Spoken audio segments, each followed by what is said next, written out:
तो चलिए आज की चर्चा की शुरुआत करते हैं और जानते हैं कि आखिर शिव पूजा से कैसे बड़े से बड़ा वास्तु दोष दूर हो सकता है। तो चलिए सबसे पहले पंडित जी से इसी बारे में जानते हैं। तो पंडित जी, मैं समझना चाहूंगी, क्योंकि वास्तु दोष को लेकर लोग आजकल बहुत कॉन्शियस भी हो गए हैं, लेकिन शिव पूजा से कैसे ये वास्तु दोष दूर हो सकता है? देखो, भगवान शिव के बारे में कहा जाता है, सकल अमंगल मेटन हारी भाविहु मेट सकहि त्रिपुरारी। जो एकदम अवश्य संभावी हो जी। उसे भी भगवान शिव टाल सकते हैं, और उसके लिए उन्हें ब्रह्मा के लिखे पढ़े का कोई महत्व नहीं है। वो बिना 2/3 संविधान संशोधन के जो कर दें वही मान्यता प्राप्त। न काल की हैसियत है, न धर्मराज की हैसियत है, न चित्रगुप्त की हैसियत है कि कोई भगवान शिव से प्रश्न करे कि आपने ये क्या किया।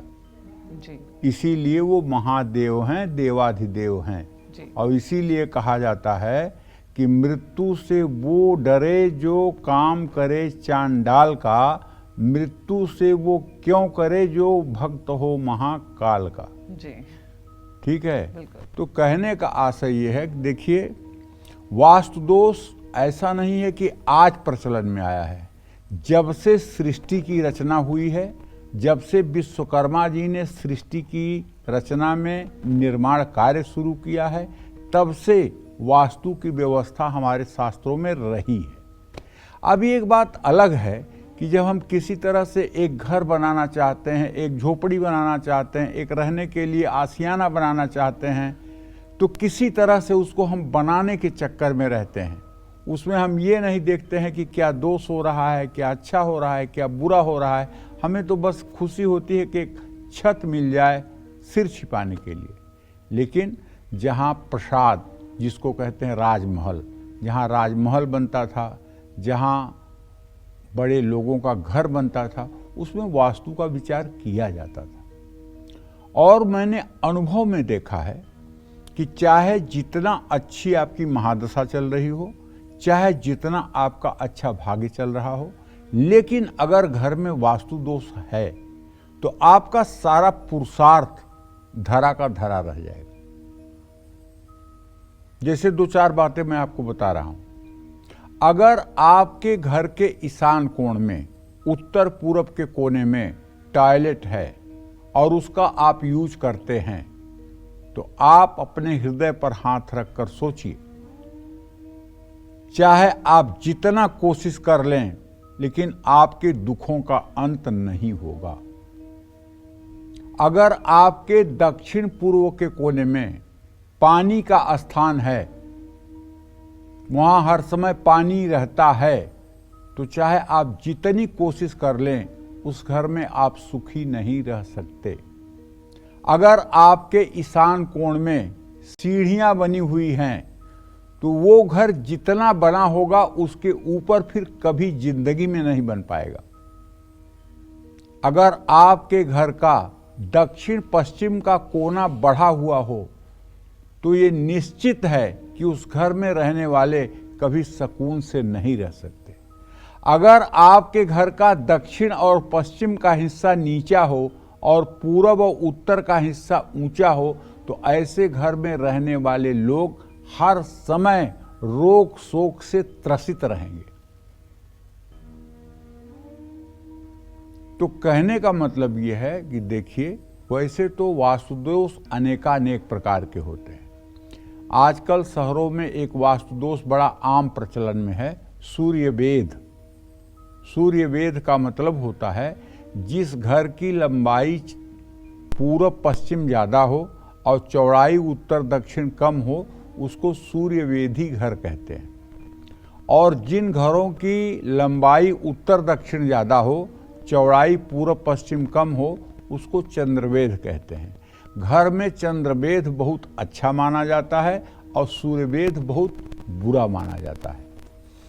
सूर्यवेद का तात्पर्य है कि सुबह से लेकर शाम तक सूरज की किरणें पूरे घर पर रहती हैं।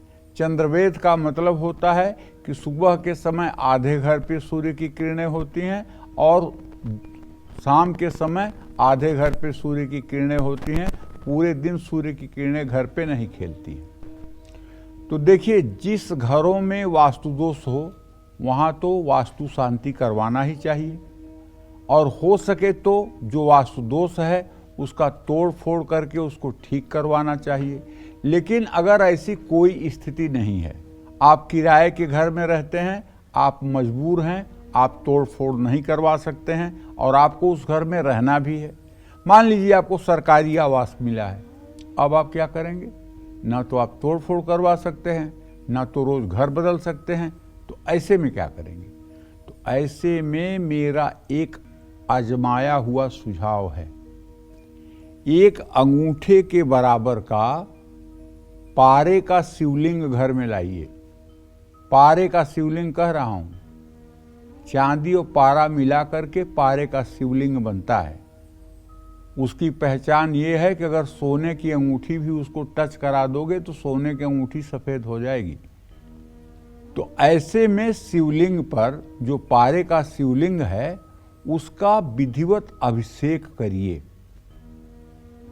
जल से, दूध से, गन्ने के रस से, शहद से, दही से, घी से, इन सब चीज़ों से उसको एक थाली में रख करके शिवलिंग का अभिषेक करिए। अगर ये सारी चीज़ें अलग अलग नहीं कर सकते हैं तो जो श्रृंगी होती है, श्रृंगी मतलब सींग, गाय की सींग से शिवलिंग का अभिषेक करने का विधान है।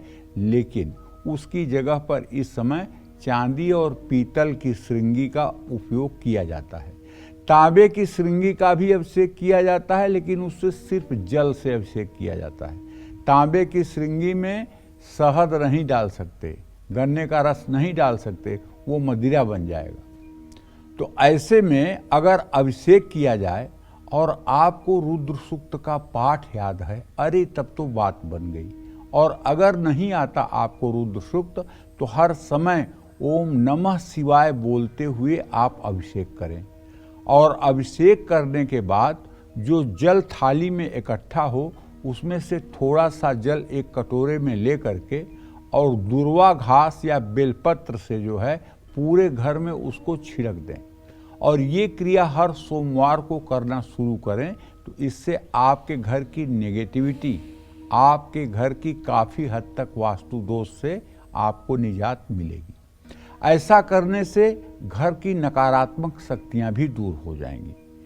काम में रुकावट आती है, क्लेश बहुत होता है, रोग परेशान कर रहा है, बीमारियां पीछा नहीं छोड़ रही हैं, सारा पैसा दवाई में बर्बाद हो रहा है, घर कर्ज में डूबता जा रहा है, तो अपने घर की उत्तर पूर्व दिशा में या ब्रह्म स्थान में रुद्राभिषेक कराएं। ब्रह्म स्थान उसे कहते हैं जो घर का मध्य केंद्र बिंदु होता है, तो उसे खाली रहना चाहिए।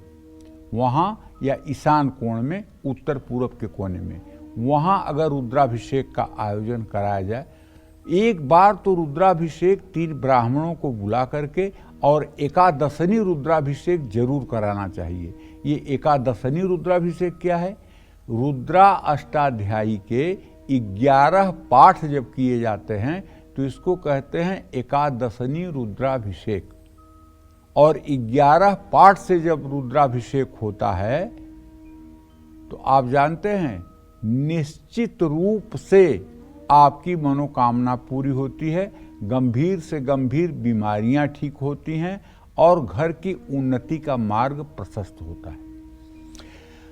घर परिवार पर भगवान शिव की कृपा सदैव बनी रहे, माँ लक्ष्मी का अस्थायी वास हो, इसके लिए अपने घर की पूर्व या उत्तर पश्चिम दिशा में बेल का पेड़ अगर हो सके, जगह अगर है तो लगाइए और उसमें नियमित जल चढ़ाइए।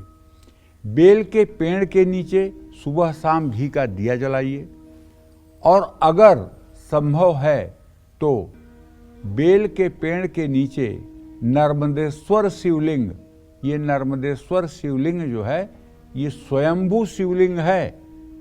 जबलपुर में, मध्य प्रदेश में जबलपुर जगह है, वहाँ नर्मदा नदी बहती हैं, भेड़ा घाट नाम की जगह है। वहाँ अगर नाभि बराबर जल में आप घुसेंगे और आंख बंद करके जल में जब आप डुबकी लगाएंगे तो आपके हाथ में एक शिवलिंग ऑटोमेटिक आ जाएगा। और वो शिवलिंग नर्मदेश्वर शिवलिंग होता है। उसके प्राण प्रतिष्ठा की कोई ज़रूरत नहीं होती है, वो प्राण प्रतिष्ठित अपने से ही होता है। और उसे ले आकर के बढ़िया पीतल का अर्घा बनवा करके या चांदी का अर्घा बनवा करके उसमें विधिवत उसको स्थापित कर लीजिए और उसकी पूजा करिए। आपका यह जन्म और अगला जन्म और आपकी आने वाली सारी पीढ़ियां तर जाएंगी, इसमें कोई दो राय नहीं। लेकिन किसी के लाकर देने पर आप ये मत मानिए कि नर्मदेश्वर शिवलिंग है। आप स्वयं जाकर के वहाँ से नर्मदेश्वर शिवलिंग लेके आएं, जो शिव आप। और हाँ, एक बात और आप वहाँ आजमा सकते हैं। जैसे कोई शिवलिंग आपको मिला और आपको कम पसंद आ रहा है तो उसको वहीं पानी में छोड़ दीजिए और फिर थोड़ा सा पानी से 10-20 कदम दाहिने बाएं हट करके फिर डुबकी लगाइए, फिर हाथ डालिए, फिर आपको वही शिवलिंग मिलेगा जो आपने एक बार छोड़ा है। चाहे जितनी बार आप ट्राई करिए वही शिवलिंग मिलेगा। तो भगवान शिव साक्षात, उनका अपना प्रभाव है। घर में वास्तु दोष के कारण अकारण भय और कष्ट भी रहता है। जो लोग तथाकथित ये बात मानते हैं, मैं नहीं मानता हूँ, लेकिन जो लोग मानते हैं कि हमारे ऊपर किसी ने कुछ करा दिया है, हमारे ऊपर किसी ने ब्लैक मैजिक कर दिया है, हमारे घर के ऊपर किसी ने तंत्र मंत्र की क्रिया कर दिया है, उन सभी लोगों को बताना चाहता हूँ, ये तंत्र मंत्र क्रिया कुछ नहीं है। सिर्फ आपका मन खराब संभावनाओं से घिर गया है, इसलिए ये सब चीजें आपको लग रही हैं। हकीकत में ऐसा कुछ नहीं है। तो अगर आप चाहते हैं संकट से बचना, तो अपने घर की उत्तर पूर्व दिशा में बैठकर भगवान तुलसीदास जी द्वारा रचित रुद्राष्टकम का पाठ करिए। नमामि समीशान निर्माण रूपम विभुम व्यापकम ब्रह्म वेद स्वरूपम अजम निर्गुणम निर्विकल्पम निरीशम चिदाकाशवाकाशवासम भजे हम।